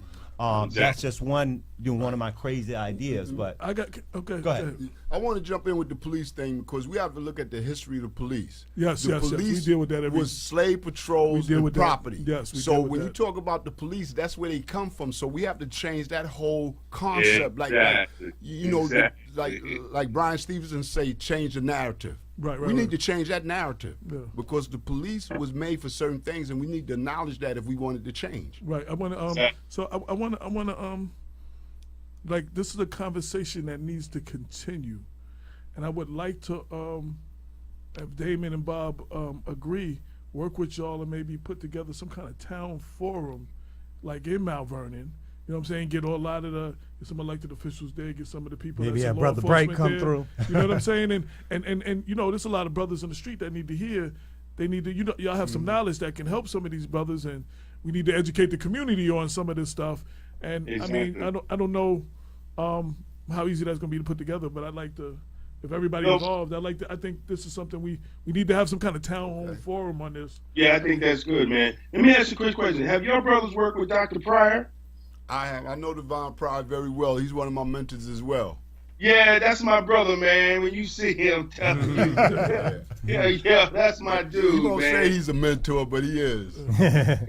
And can I say this one time for you, Damon? I want to thank you for the work you're doing, even as a former correctional officer. No, current. No, I still work. Current. Oh, 28 wow. years. Because, and the reason I'm saying most that. people that speak up are former. Right. Yeah, so usually he'll former. So Yeah, I want to thank you because there are some people I know in my personal life who are former correctional officers who who share with me on some of the missteps that takes place and their role in that and trying to cultivate a different culture in their interactions with those who are impacted. So I need to, and I think it's important that I say that, especially with Damon, because individuals such as Damon is what I mean that will play an intricate role in this committee that's in our communities. Because when you have someone who's not blinded by, being, I like to say, culturally or by the institution is in, to say, okay, this is the way you should be with these people. Just to have this conversation with you on this line, I'm thinking about various conversations I had with a former captain. She's now retired, in her interest in criminal justice reform and working with this population and helping, because we are all of us are from this space in these communities. So Damon, I really want to say thank you so much, brother, for the work that you're doing there in your current role, and not former, current role. Check that. Right, and lastly, the event. Yeah, let's bring that one back. What is? It's May 14th. It's going to be in Harlem, St. Philip's Church on 134th Street. And the name of the event is going to be Family Behind Bars. It's going to focus on women issues. And I'm going to get the flyers out to you as soon as I can. But it's May 14th, 6 to 8 o'clock at St. Philip's Church in Harlem. I'd like to invite y'all to come back just before that to promote that again. Definitely. And to continue this conversation. And I just want to say, when Damon and I started Black Westchester, and when we started to do this radio show, I mean, we deal with a lot of the politics, and we deal because you have to, and we have to hold the elected officials to, and we get back in that back and forth, and we get caught up in that. But it's issues like this, you know what I'm saying? It was to address the what affects our communities of color nationwide. You know what I'm saying? We absolutely. One thing, I used to be a rapper. One thing I learned: there's a hood everywhere. Like everybody's dealing with them down south. They call it something different. They deal with something different. It look a little different. And the West Coast, it look a little different. Tupac said, "All around the world, the same song." Right. And the West Coast, they call it something different. They look a little. In the Midwest, they wear bigger coats and they dress warmer, but it's the same thing. You know what I'm saying? That we deal with here in Mount Vernon. So, it just. This is an important conversation that we keep having, and we wanted to do this to have these conversations to give brothers like y'all a voice. You know what I'm saying? To expand what y'all are doing to shed light on that, because and to change the narrative, like you said, we're only looked at as thugs and all of these things, and they don't know there's brothers like y'all. Dr. Bob is an example. You know what I'm saying? Like there's brothers that on the other end of this are doing good things, and then there's brothers that have just never gotten in trouble, that's been doing the right. You know what I'm saying? Exactly. And I wanted to say lastly, we have to stop looking at things like that's not my problem. Like, okay, so I was never incarcerated, but you know what? I grew up in Mount Vernon, dude. Like, luckily my mom moved to Long Island for a little while, and I came back, for high school and all that. But it's only by the grace of God, God's mercy, and older cats that for some reason kept pulling me to the side, like, dude, you don't belong out here. Yeah. You better than this, and they saw something in me. But that's the only reason I'm not dead or in jail myself right now. You know what I'm saying? So any of this, and look at the Central Park 5, like, you ain't even really got to do nothing sometimes to be in jail. So, this could be this could be you, this could be your son, that's right. This could be your father, this could be and it could be the other way. Michael Jordan never talked about anything. Look what happened to his father. Right. He could have been helping young people all over the country. You know what I'm saying? So it's always connected to us. Right. So we got to use, those of us who do have a little bit of a platform, we have to utilize our platform to get these messages out. Criminal justice reform, poverty, homelessness, and all the ills that face our police criminality, that face our communities. And there's a lot more topics in 2019, we want to get back dedicated to bringing this out. And like I said, this happened organically. Next week, we're going to have, the commissioner that's doing some good work at Valhalla, you know what I'm saying? And like I said, I'm going to have him watch this, and we're going to have him comment on a lot of this stuff and then talk about the programs he's working on. And it looks like we got an ally with the county executive, huh? Hey, the brother. Well, we got 30 seconds. Go ahead. Louis Molina, he's out in L.A. now receiving The Obama My Brother's Keeper Award because he brought the program in the facility for the young brothers up there. Right, he's in California, and he will be coming back just in time to do our show. Yes. Like, he'll be just coming back in time to do our show. And I know we're running out of time, but I also want to say this before we close. One of the things that we say, I learned from a gentleman a long time ago, those of us who are closer to the problem are also those who are closest to the solution. Absolutely. That's what's up. That's what's up. So I want to thank everybody from tuning in. Anybody that you think needs to see the show, share the video. It'll be on Black Westchester tonight or tomorrow morning. I didn't get to all the comments, and I apologize for that. I didn't get to read all the things I wanted to read, but I think this was a great conversation that needed to be had, and we need to continue having this conversation. You could be doing anything else right now, but you decided to ride with us, and we greatly appreciate this. This is BlackWestchester.com, presents the People Before Politics radio show every Sunday, 6 to 8 on InTheMixRadio.com, giving you real talk for the community since 2014. You heard? 22 million black victims of Americanism are waking up, and they're gaining a new political consciousness, becoming politically mature. And as they develop this political maturity, they're able to see the recent trends in these political elections. Any minority that has a block of votes that stick together is in a strategic position. Either way you go, that's who gets it. You're in a position to determine who go to the White House and who stay in the doghouse. You're the one who has that power. You and I have never seen democracy. All we've seen is hypocrisy.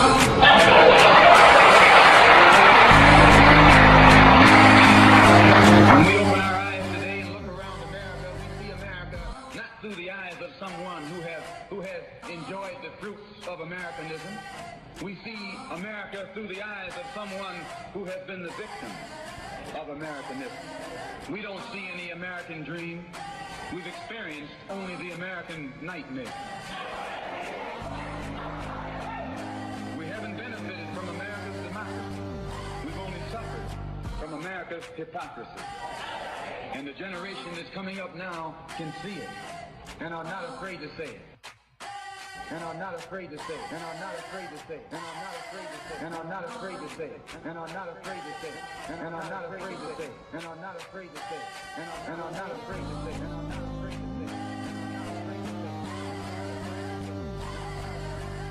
And are not afraid to say it.